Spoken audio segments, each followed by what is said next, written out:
Той е роден в Мадрид и расте в голямо семейство сред тримата си братя и сестра си. Учи във френския лицей в родния си град и завършва теоретична и квантова физика в Принстънския университет в САЩ. Специализира финанси, а кариерата му като икономист стартира в Ню Йорк. От 1997 до 2001 година той е съветник по макроикономика на президента Петър Стоянов. Впечатляващи са неговите скромност, интелект, позитивизъм и широка усмивка, с която с голяма любов говори за България. Голям професионалист в сферата на финансите, той обича да спортува и е баща на 3 деца. Той е човекът, който на 2 април откри събитието на Bulgaria Wants You в Лондон и с присъствието си го направи още по-специално. Представям ви Негово височество княз Кирил Сакскобургготски. Ваше височество, благодаря, че приехте поканата за това интервю. Какво детство имахте и как премина то? Well, thank you for having me. It's an honor and it's a pleasure. My father arrived in Spain, I think in 1954, and I was born in 64. And my father came to Spain with a group of people that left Bulgaria with him. And so we grew up in a house that was very Bulgarian. The food was Bulgarian, the pictures on the walls were Bulgarian, the language spoken by the people was Bulgarian. But in Spain, with a German nanny, by the time I was growing up, the Bulgarian entourage of my father, they already spoke Spanish. So at home we spoke either Spanish or German mainly, and then some French from the French school, which is where my father went as well. So we were not in a Spanish school. We were going abroad on the holidays, a lot to Portugal, where my grandmother, Queen Joanna, used to live. So I had a wonderful upbringing, but not a typical upbringing, and not a typical Spanish upbringing especially. А можете ли да говорите български език? I can speak a little bit, not nearly enough. I wish I could speak more, and maybe that's one project for me to go back to Bulgaria and to spend some time in some village and be forced to speak in Bulgarian.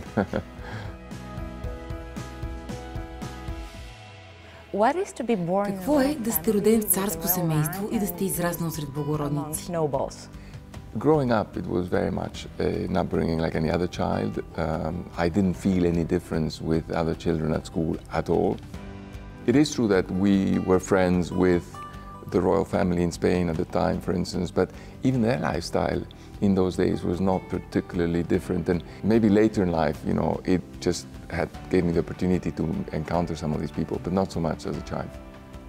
Кое е онова нещо, което родителите ви възпитаха у вас и присъства и до днес в ежедневието ви? So I would say it was the idea that you have to, that you're worth what you are, what you learn and what you're able to do. You know, and that to be independent. I think we grew up with a very clear sense that we had to get on in life, that we had to make a living, get a job, get a degree. This kind of priority was the case at home. Имайки 3 братя и 1 сестра, какво беше за вас да израснете в семейство с повече деца? It was clearly what was more usual in those days. You know, our friends were also several children typically in the family, so that was a normal thing. But for us, it was definitely a way to entertain. We used to play with each other a lot. We used to fight with each other a lot, obviously. But it gave the opportunity to be able to do things together. Как избрахте да живеете и да се развивате именно в Великобритания? In my case, what happened is I ended up going to university in America once I finished the French lycée.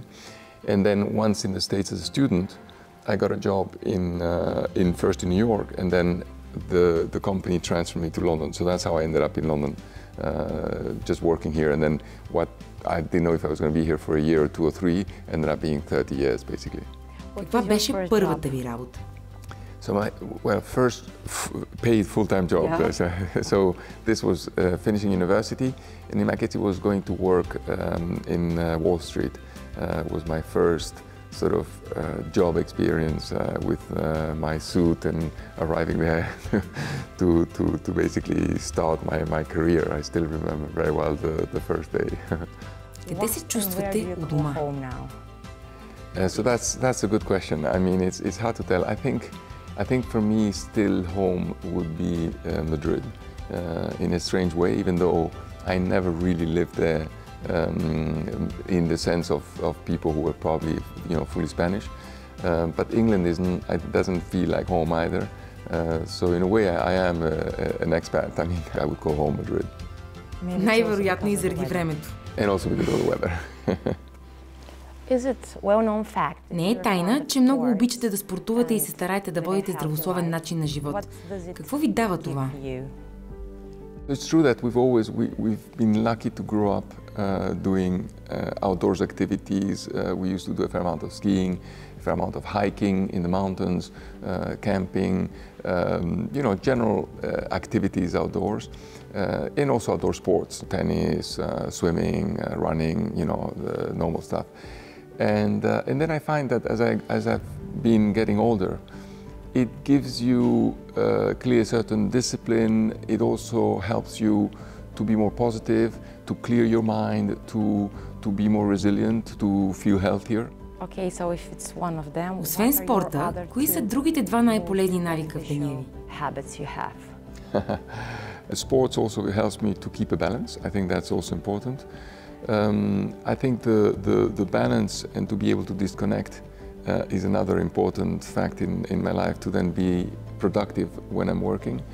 And I think the other one is discipline. I think you have to have the discipline and the persistence. I think a lot, in my view, one of the important elements in a certain success is the persistence and to put the effort in, and then hopefully get the rewards. Doesn't always happen, but at the very least you have to put in the effort. Кое е нещото, на което най-много държахте да научите вашите деца? I still have taught them about the resilience, about sacrifice, working hard, and being good to people. I think if you put those together, you should have a pretty decent life. Вие бяхте икономически съветник на президента Петър Стоянов. Защо не продължихте да се занимавате с политика след това? Good question. Look, for me it was definitely a very, very interesting and positive experience to have had this opportunity to be close to the making of a lot of the transition rules that took place in Bulgaria in the early days of democracy. And it was a period in itself which also was, a nice time to be involved. I think subsequently one thing, when my father got into government, it was clear that we would not have any involvement, and that was his decision, which I think is the right way, unlike Trump with his daughter assisting, meetings and so on. It was not felt that was the right way, and I still think that that's not the right way. But even separately from that, it's something that is not my vocation to be in politics. I can do it more from an academic standpoint, from a sort of altruistic standpoint, but not something to do it as a living. So it was just a nice period to be involved. But it was a temporary thing for me, and I prefer to focus on my work and other interests that I've got.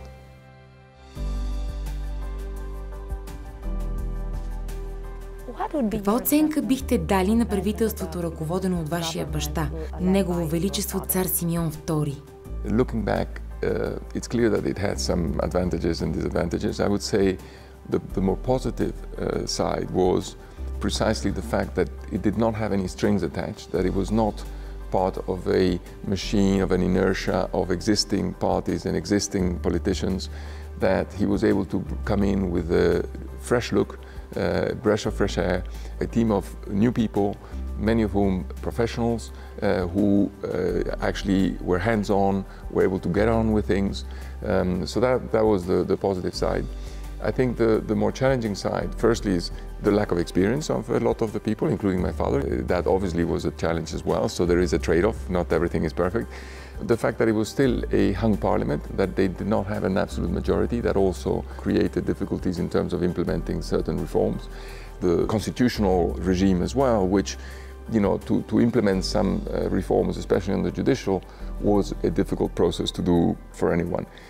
But I would definitely think that the more hands-on, professional, hard-working side of that kind of more, almost like executive period, definitely made a mark and made a difference in terms of the economic growth of the country and the transformations that took place.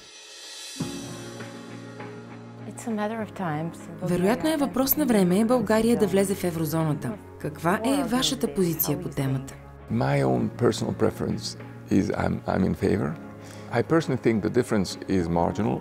In life in general and in business and in science, I prefer simplicity if I have a choice at the expense of other things.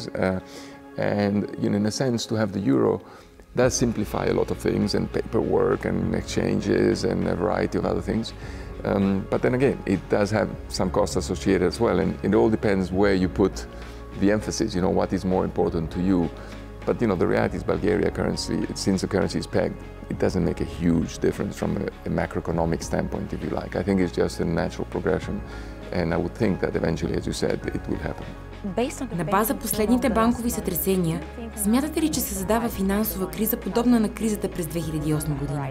No, I don't think it's going to be like 2008. I think the problems or let's say the challenges and excesses to some degree of the past 10 years in the monetary policy and things that have created certain areas of maybe concentration of certain risk factors exist today, but is a much lesser level. Even though there will be some areas which, because of the monumental shift in interest rates and so on, they will run into trouble.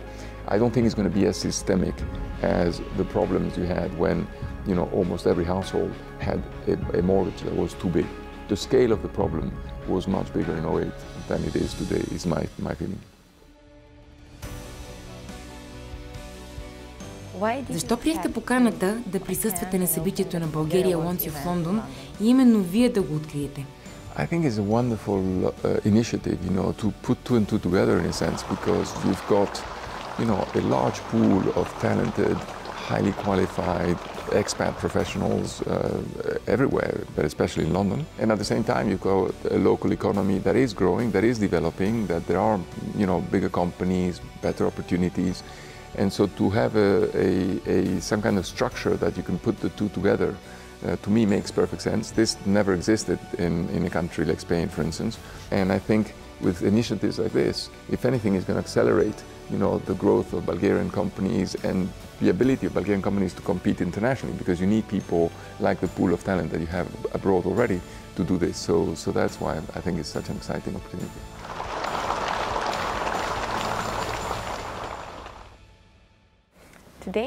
Днес ще се срещнете с повече от 1000 българи. Имали ли сте подобна възможност до сега?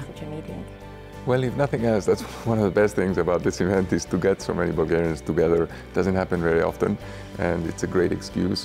I'm very excited. I've had a lot of people contact me. Oh, I've heard, how do you get there? Oh, I think it's sold out. How can I go? I mean, so it's been a huge success in terms of just the publicity that it's gathered, and certainly from the people that I've spoken to, I can see that the Bulgarian community is very, very excited about the event. Посещавате ли България и какви са вашите впечатления за страната ни през последните години? In my case, because I don't go so frequently, one of the advantages is that I can see the difference between one trip and another. As an external observer, I must say I do see a progress. I do see things are improving, things are changing. I can sense that there is, more capital, more economic activity, more development. It's just that it takes time and it's difficult. And Bulgaria, I think throughout the last, I would say, 30 years since the fall of the Iron Curtain, has not been very lucky in terms of even what's been going on with the neighbors, So it's difficult to really get traction. But despite all this, Bulgaria, slowly but surely, is definitely recovering. Какво бихте посъветвали младите българи, които все още търсят своите път и призвание? I think that they should definitely believe in their dream, that they should work hard, that they should be persistent, try not to give up and to put in the effort. I think nothing comes without no pain, no gain, as the Americans like to say. But I do believe that has a broader sort of application to life. But that the opportunities are there, and I think that every generation there will be incredible new sources of wealth, of growth, of opportunities that they will be able to take advantage of. So I certainly encourage them to be prepared, work hard, and make the most of what the chances they get. Ваше Височество, много ви благодаря за това интервю. My pleasure. Thank you so much.